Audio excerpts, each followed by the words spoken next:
टोंक जिले के समरावता गांव में हिंसा और आगजनी मामले को लेकर जिला एवं सेशन कोर्ट ने 41 आरोपियों की जमानत खारिज कर दी।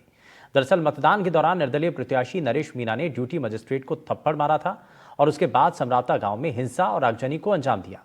पुलिस ने अलग अलग मामलों में 41 लोगों को गिरफ्तार किया। कोर्ट ने 41 आरोपियों की जमानत खारिज कर दी है। पोलिंग चल रही थी, गांव वालों ने बहिष्कार कर रखा था। उनका गांव देवली एसडीएम कार्यालय कर दिया गया था। उनकी मांग थी कि हमें वापस उनेरा में किया जाए।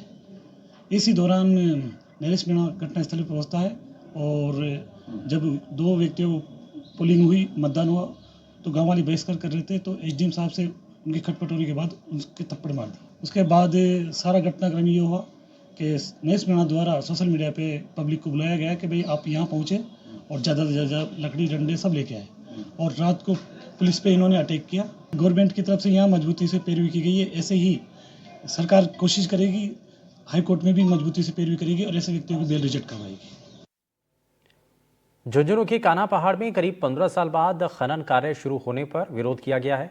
दरअसल कान्हा पहाड़ में खान विभाग ने 3 पट्टे मैसर्स जवान रॉक मूवर्स को जारी किया था, लेकिन पॉल्यूशन कंट्रोल बोर्ड की परमिशन साल 2009 में रद्द होने के कारण तीनों ही खनन पट्टों में खनन कार्य बंद थे।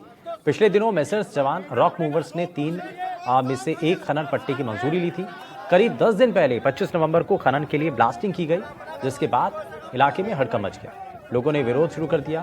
वहीं पूर्व मंत्री राजेंद्र गुढ़ा और मदरसा बोर्ड चेयरमैन एमडी चोपदार की अगुवाई में सैकड़ों की तादाद में इलाके के लोगों ने मौके पर प्रदर्शन किया।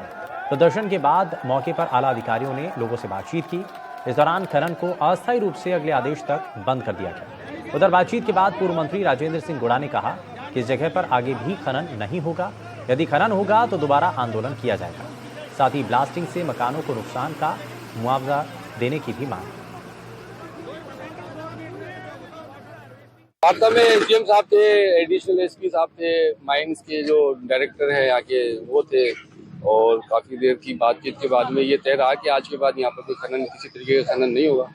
और कलेक्टर साहब जो है उच्च अधिकारी को इस बारे में अपनी यहाँ से सूचना प्रेषित कर देंगे, क्योंकि वो भी ये बात को समझते हैं कि जो खनन शहर के बीच में हो रहा है, चारों तरफ आबादी है, ये होना नहीं चाहिए, पॉसिबल नहीं है और लोगों के स्वास्थ्य के साथ में भी खिलवाड़ हो रहा है।